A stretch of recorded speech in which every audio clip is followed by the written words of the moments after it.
There are stories that cannot be told in daylight, voices that only dare to speak when the world has fallen silent. Here, we do not tell stories, we awaken them. Every shadow remembers, every silence keeps a promise. We are the children of the night, keepers of its vows, listeners of its echoes. From the man who forgot his shadow, to the poet who set fire to ash, to the soul trapped in his final minute, to the girl who met her fate inside a mirror, to the old man who watched the moon fall silent. These are not just stories, they are reflections of you. Welcome to Vows of the Night, where no story truly ends and no light exists without its shadow. The Kingdom of Ash. In the heart of a desert that knew nothing but wind, there lay a city erased from every map. No one spoke its name aloud, for those who dared to utter it vanished with the dawn. They called it the Kingdom of Ash, a city born of fire and slain by it. Centuries had passed since the flames consumed it.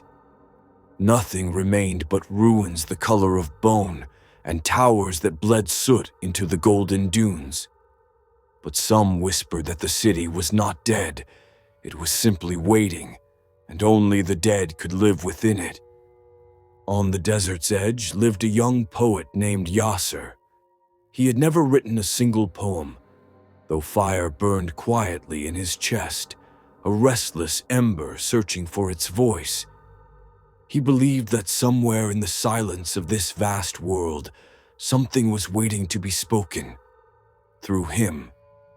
One night, as he sat alone by his dying campfire, an old man appeared, face veiled in dust, voice hollow like an echo rising from a deep well. He said, "Do you know why flowers do not bloom in this desert, boy? Because this land was extinguished before it was born." From his robe, the old man drew a small black stone that glimmered faintly. "If you wish to see true light," he whispered, "go to the Kingdom of Ash and light a fire at its heart." Yasser laughed. "How can I burn what is already burned?" The old man's lips curled faintly. "Some fires do not destroy," he said. "They remember." When morning came, the stranger was gone. But in the sand where he had sat, Yasser found a patch of warm ash, as if a breath had just left the earth. He knew then that the night had not lied. He packed his things and set out westward, toward the place where the sun dies each evening. Days passed like mirages, the dunes shifting faces under the moon. On the seventh day, he saw smoke on the horizon. Not black smoke, but a pale, trembling haze, as if the city itself was breathing. At sunset, he entered the Kingdom of Ash. Silence lived there like a god. The walls were blackened, the air thick with centuries of dust. Every doorway was half open, as if its owners had left in a hurry and never returned. Nothing moved, yet everything watched. He walked through the narrow streets until he heard a voice, a woman singing somewhere in the distance, her song drifting through the ruins like wind through broken glass. He who awakens the fire, the city shall awaken to him. Yasser followed the sound to a wide courtyard. At its center stood a tall pillar of dark glass. Inside the glass, faint and flickering, was a single ember, a dying heart still refusing to die. He sat before it, mesmerized. "Are you the fire everyone fears?" he asked softly. A voice rose, not from the air, but from within him. "I am the memory that burned itself to forget." Yasser trembled. He thought of his father, who had died warning him never to dream. He thought of his mother, who used to say, "Believe in nothing too deeply, son. Faith is fire." He clenched his fists. "If fire is memory," he said, "then I will write with it." From his pocket he took a small piece of paper, blank, yellowed with age.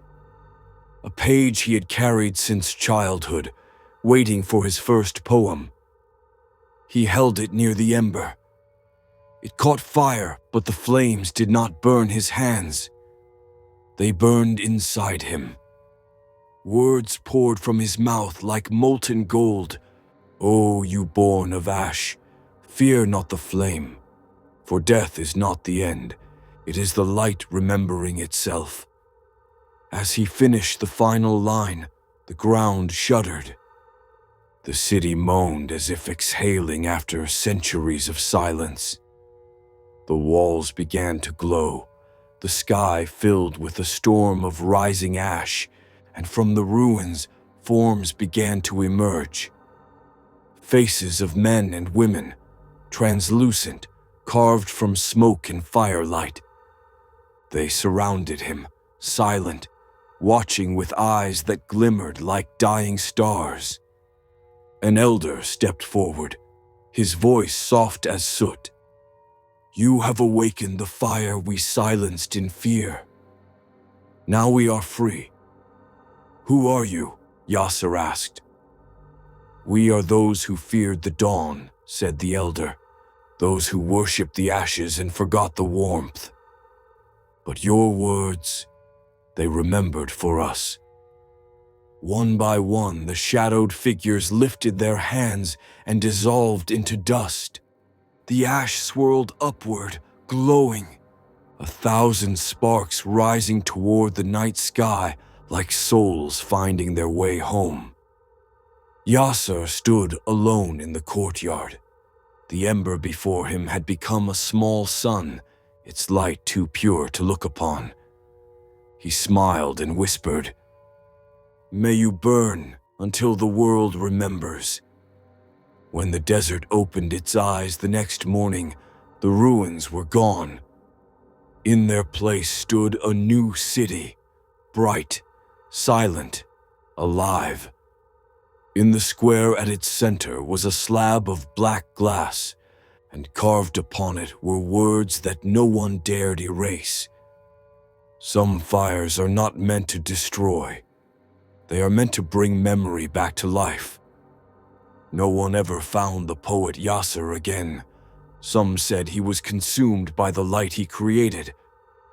Others believed he became the words themselves. A spirit of fire living inside the poem, burning softly whenever someone read it aloud. And on certain nights, when the western wind crosses the dunes, people claim to hear a whisper carried in the sand. "Do not fear the flame, for some fires save more than they destroy." Thus the kingdom of ash was reborn, not from ruin, but from remembrance. And in the silence that followed, the desert finally bloomed,